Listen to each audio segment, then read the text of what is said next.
अनाने वरुवेन अनुवाद। मैं खुद आऊंगा एक 2022 भारतीय तमिल भाषा की हॉरर थ्रिलर फिल्म है। एक टीम जिसे सेल्वाराघवन द्वारा लिखित और निर्देशित किया गया है। धनुष कोडी और पट्टास के बाद तीसरी बार दोहरी भूमिका में दिखाई देते हैं और अनाने वरुवेन मैकमेना के बाद सेल्वाराघवन के साथ अपने पुनर्मिलन को चिन्हित करते हैं। फिल्म का संगीत युवान शंकर राजा द्वारा रचित है, जबकि छायांकन ओम प्रकाश द्वारा नियंत्रित किया जाता है और संपादन भुवन श्रीनिवासन द्वारा किया जाता है। आलोचकों से मिली जुली समीक्षा और दर्शकों से सकारात्मक समीक्षा के लिए फिल्म को 29 सितंबर 2022 को नाटकीय रूप से रिलीज किया गया और यह बॉक्स ऑफिस पर सफल रही। प्रभु और काथिर एक जैसे जुड़वा हैं, जबकि प्रभु एक मासूम लड़का है। काथिर हमेशा एक संकटमोचक रहा है, अपने पिता के क्रोध को अर्जित करता है जो उसे लगातार अनुशासित करते करते थक गया है। जब काथिर पड़ोसी बच्चे की पिटाई करता है तो उनके पिता काथिर को पिछवाड़े में एक पेड़ से बांध देते हैं। काथिर रात भर लापता हो जाता है। जाहिर तौर पर एक अनाम मानसिक व्यक्ति द्वारा अपहरण कर लिया जाता है, जहां व्यक्ति को जंगल में अपने निशाने पर लेने वाला एक सीरियल किलर होने का पता चलता है। काथिर उसे मार देता है और घर लौट आता है, जहां वह अपना अनियमित व्यवहार जारी रखता है। काथिर ने प्रभु को एक लकड़ी के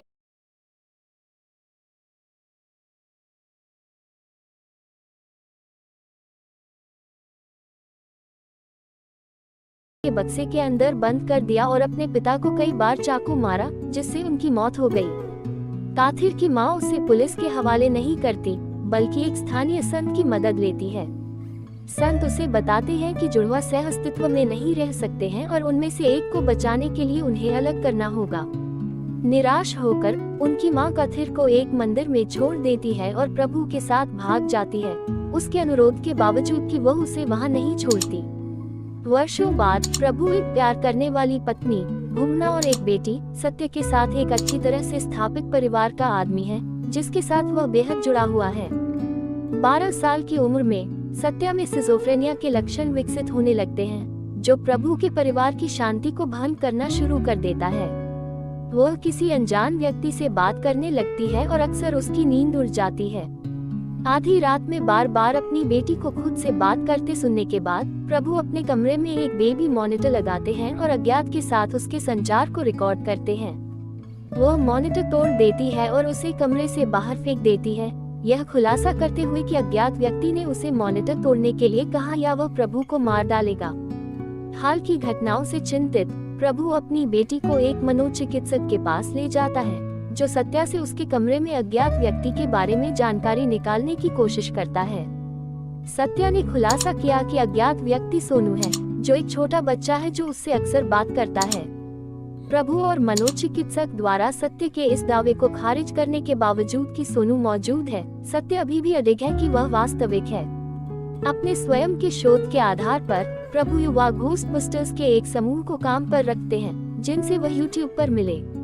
तकनीकी टीम सत्य के कमरे के अंदर असाधारण गतिविधि की निगरानी के लिए उच्च अंक तकनीकी उपकरण लगाती है।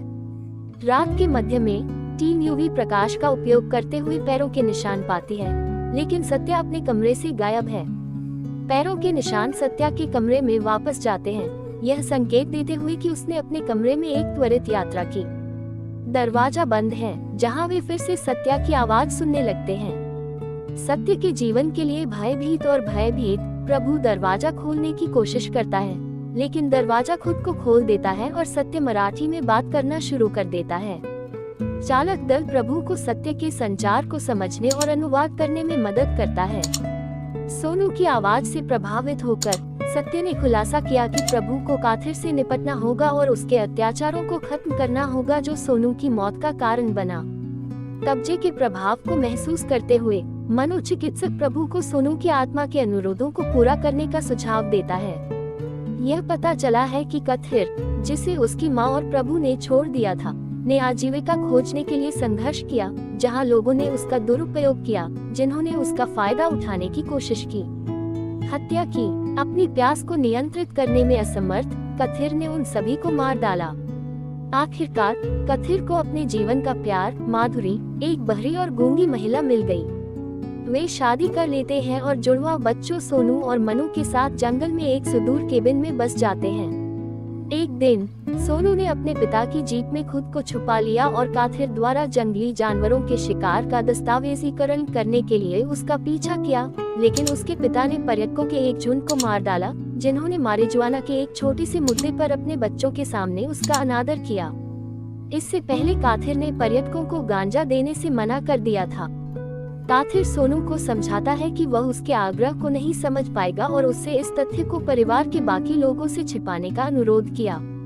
आखिरकार सोनू ने माधुरी और मनु को काथिर के असली स्वभाव के बारे में बताया, जहां परिवार की शांति भंग हुई। जब माधुरी काथिर को जुड़वा बच्चों के साथ छोड़ना चाहती थी, उसने काथिर को यह भी आश्वासन दिया कि वह पुलिस के पास नहीं जाएगी। अपने परिवार को फिर से खोने के डर से काथिर ने जुड़वा और माधुरी को बंद कर दिया। जब काथिर नशे में था तो माधुरी ने जुड़वा बच्चों के साथ फिर से भागने की कोशिश की। जब काथिर ने उन्हें देखा तो उनकी योजना उलट गई। उसकी गुहार के बावजूद कि वह काथिर के बारे में पुलिस को रिपोर्ट नहीं करेगी, उसने उसे जुड़वा बच्चों के साथ छोड़ने से इनकार कर दिया। आगामी बहस में काथिर ने गलती से माधुरी को अपने चाकू से मार डाला। उनके बड़े बेटे और जुड़वा सोनू की भी दुर्घटना में मौत हो गई थी। मनु घबरा गया और काथिर ने उसे वापस ले लिया।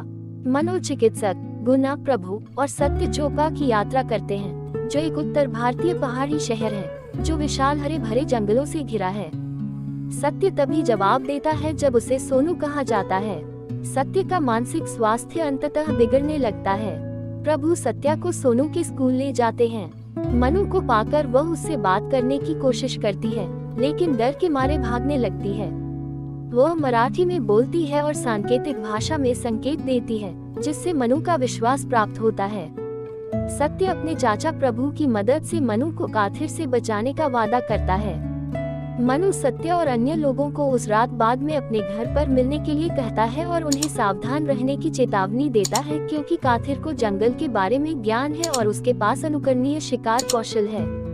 प्रभु और काथिर अंततः एक लंबे समय के बाद मिलते हैं, जहां प्रभु स्वीकार करते हैं कि वह काथिर को मारने के आग्रह के बारे में जानते हैं और उनसे मनु को छोड़ने की विनती करते हैं और उन्हें बताते हैं कि वह इनमें से किसी भी घटना की सूचना अधिकारियों को नहीं देंगे। अत्यधिक कड़े होने पर काथिर और प्रभु में झगड़ा हो जाता है। काथिर के युद्ध और शिकार कौशल की कमी के कारण प्रभु उसके द्वारा भारी रूप से घायल हो गए और मारे जाने वाले थे। सोनू के कब्जे में सत्य ने अपने तीरंदाजी कौशल का प्रदर्शन किया और प्रभु को मारने से रोकने के लिए काथिर को चोट पहुंचाई।